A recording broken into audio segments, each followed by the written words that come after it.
सत संगत मावां ठंडियां छावां,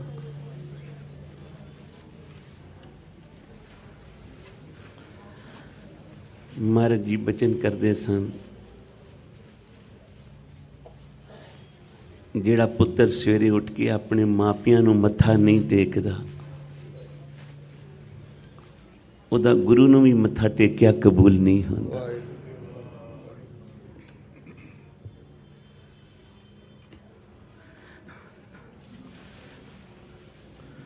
एक मां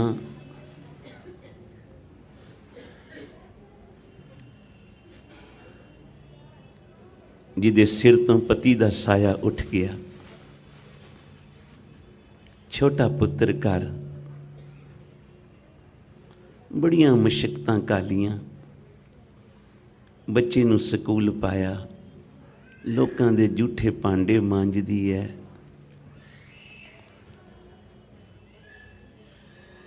लोकां दे घर झाड़ू देंदी है,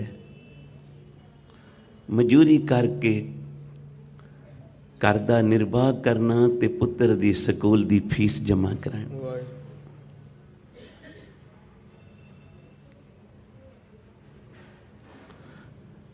पुत्र कुछ वड्डा होया, एक दिन मां नूं कहण लगा, मां जिस वेले अद्धी छुट्टी होंदी है तू मेरे वास्ते रोटी लैके आउनी है ना, ते बच्चे बाकी दे मेरे नाल मखौल कर देन। वो आखदे तेरी मां काणी है, ते मां तू स्कूल ना आया कर। बेटा मैं चाहुंदी हां तू ठंडी रोटी ना खावें, इस वास्ते मैं पका के उस वेले स्कूल तेरा लंच बॉक्स लैके आउनी है कि तेनू गर्म रोटी मिले, तू ठंडी ना खावें।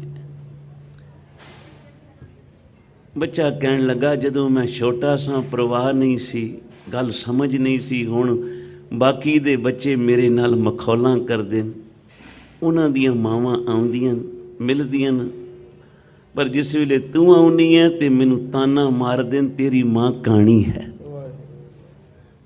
बदसूरत है। मां ने आख्या कोई नहीं पुत्र, लोकां दा की कहण दे, पर मैं चाहुंदी हां तू ठंडी रोटी ना खा, क्योंकि मां जानदी है पुत नूं जम्मण वेले कितना, पहले तां 9 महीने पेट विच रखिया, फिर जदों जन्म दिता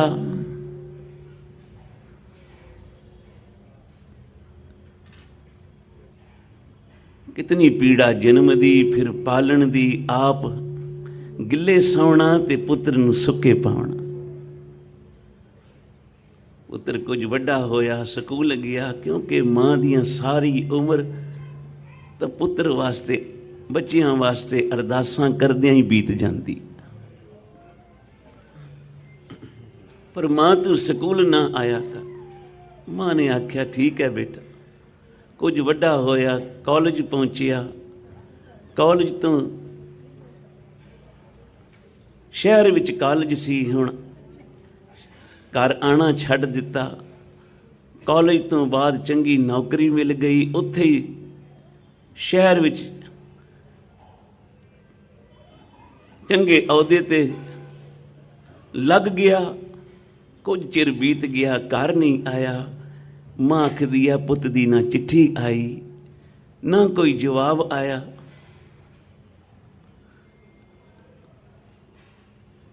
एक दिन उसका दोस्त, उसे पिंड दा रहन वाला, वो जिस वेले आया ते कहन लगा, मां तेरा पुत तां शहर विच उच्ची नौकरी ते लग गया, उन्हें तां विआह भी करा लिया, कि उहदा बच्चा भी हो गया।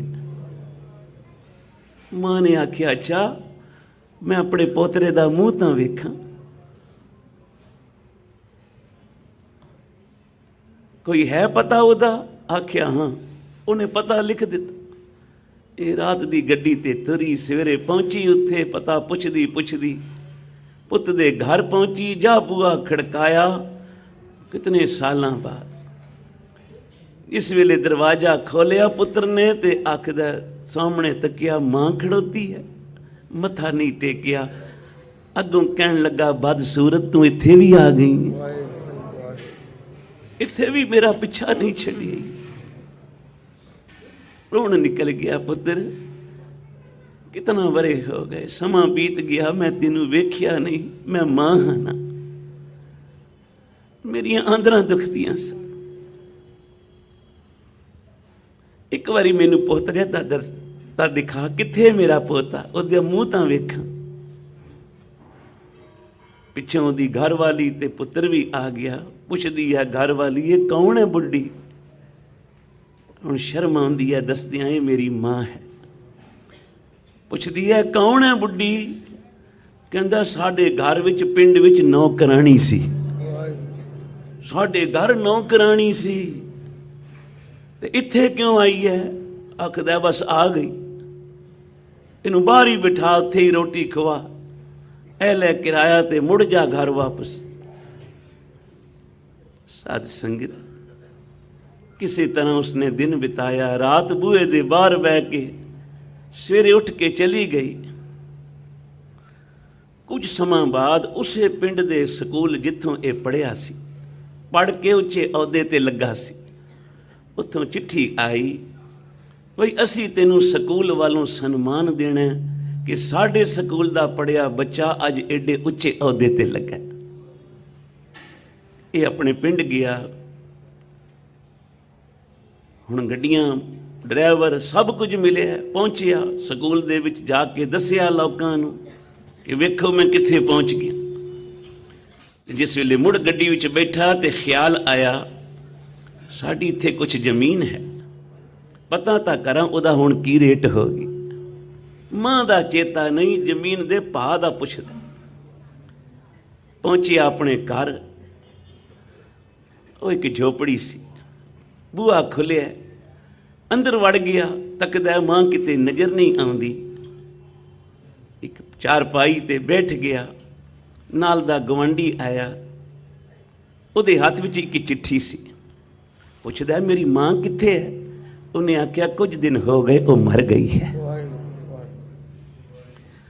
ਮਰ ਗਈ ਹੈ, ਪਰ ਜਾਂਦਿਆਂ ਤੈਨੂੰ ਬੜਾ ਉਸਨੇ ਤੈਨੂੰ ਯਾਦ ਕੀਤਾ, ਮੇਰਾ ਪੁੱਤ ਇੱਕ ਦਿਨ ਜ਼ਰੂਰ ਆਏਗਾ। ਆ ਚਿੱਠੀ ਲਿਖ ਕੇ ਦੇ ਗਈ ਹੈ ਕਿ ਜਦੋਂ ਮੇਰਾ ਪੁੱਤਰ ਆਵੇ ਤੇ ਇਹ ਚਿੱਠੀ ਉਹਨੂੰ ਦੇ ਦੇ। ਇਹ ਲੈ ਬਈ ਆਪਣੀ ਮਾਂ ਦੀ ਅਮਾਨਤ। ਸਾਧ ਸੰਗਤ, ਚਿੱਠੀ ਖੋਲੀ, ਉੱਤੇ ਲਿਖਿਆ, ਪੁੱਤਰ ਰੱਬ ਤੈਨੂੰ ਸਾਰੇ ਸੁੱਖ ਦੇ, ਤੇਰੇ ਸਾਰੇ ਦੁੱਖ ਮੈਨੂੰ ਲੱਗ ਜਾਣ, ਪਰ ਅੱਜ ਮੈਂ ਇੱਕ ਭੇਦ ਖੋਲਣ ਲੱਗੀ ਹਾਂ ਬੇਟਾ। ਆ ਜਿਹੜੀ ਮੈਂ ਇਸ ਘਰ ਵਿੱਚ ਆਈ ਤਾਂ ਮੈਂ ਵੀ ਬੜੀ ਸੁੰਦਰ ਸਾਂ, ਪਰ ਬਚਪਨ ਵਿੱਚ ਤੂੰ ਸਾਈਕਲ ਚਲਾ ਰਿਹਾ ਸੀ, ਡਿੱਗ ਪਿਆ, ਪੱਥਰ ਤੇ ਤੇਰਾ ਸਿਰ ਵੱਜਾ, ਤੇਰੀ ਇੱਕ ਅੱਖ ਦੀ ਜੋਤ ਚਲੀ ਗਈ।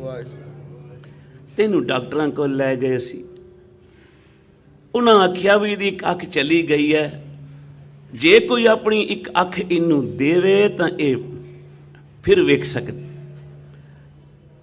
ਮੈਂ ਮਾਂ ਸਾਂ ਨਾ, ਮੈਂ ਆਖਿਆ ਮੇਰਾ ਪੁੱਤਰ ਬਦਸੂਰਤ ਨਾ ਹੋਵੇ, ਮੈਂ ਬਦਸੂਰਤ ਹੋ ਜਾ। ਡਾਕਟਰ ਸਾਹਿਬ ਮੇਰੀ ਇੱਕ ਅੱਖ ਲੈ ਲੈ, ਆਪਰੇਸ਼ਨ ਕਰਕੇ ਪੁੱਤ ਆ ਮੇਰੀ ਇੱਕ ਅੱਖ ਤੈਨੂੰ ਲਾ ਦਿੱਤੀ, ਤੇਰੀ ਬਦਸੂਰਤੀ ਨਾ ਰਵੇ, ਤੂੰ ਸਦਾ ਹੀ ਸੋਹਣਾ ਤੇ ਖੂਬਸੂਰਤ ਹੋਵੇਂ, ਤੇਰੀ ਬਦਸੂਰਤੀ ਮੈਂ ਲੈ ਲਈ। ਪਰ ਪੁੱਤਰ ਮੈਂ ਤੈਨੂੰ ਜਾਂਦਿਆਂ ਇਹ ਦੱਸ ਚੱਲੀ ਹਾਂ, ਆ ਜਿਹੜੀ ਤੇਰੀ ਦੋ ਅੱਖਾਂ ਨਾ, ਉਹਦੇ ਵਿੱਚ ਇੱਕ ਅੱਖ ਤੇਰੀ ਮਾਂ ਦੀ ਹੈ। ਹੁਣ ਰੋਂਦਾ ਹੈ, ਹੁਣ ਰੋਂਦਾ ਹੈ, ਮਾਂ ਨੂੰ ਯਾਦ ਕਰਦਾ ਹੈ। ਪਰ ਸਾਧ ਸੰਗਤ, ਹੁਣ ਮਾਂ ਕਿੱਥੇ? ਇਸ ਵਾਸਤੇ ਜਿੰਦਿਆਂ ਜੀ ਜਿਨ੍ਹਾਂ ਮਾਪਿਆਂ ਦੀ ਕਦਰ ਨਹੀਂ ਪਾਈ, ਪਿੱਛੋਂ ਫਿਰ ਉਹ ਰੋਂਦੇ ਨੇ। ਬਾਬਾ ਜੀ ਬਚਨ ਕਰਦੇ ਸਨ, ਪੁੱਤਰ ਦੀ ਪਿਤਾ ਨਾਲ ਬਣ ਆਵੇ, ਇਸਤਰੀ ਦੀ ਆਪਣੇ ਪਤੀ ਨਾਲ ਬਣ ਆਵੇ, ਤੇ ਸਿੱਖ ਦੀ ਆਪਣੇ ਗੁਰੂ ਨਾਲ ਬਣ ਆਵੇ। ਇਸੇ ਧਰਤੀ ਤੇ ਸਵਰਗ ਹੈ। ਭੁੱਲਾਂ ਚੁੱਕਾਂ ਦੀ ਖਿਮਾ, ਪਿਆਰ ਸਹਿਤ ਫਤਿਹ ਗਜਾਓ ਜੀ। ਵਾਹਿਗੁਰੂ ਜੀ ਕਾ ਖਾਲਸਾ, ਵਾਹਿਗੁਰੂ ਜੀ ਕੀ ਫਤਿਹ।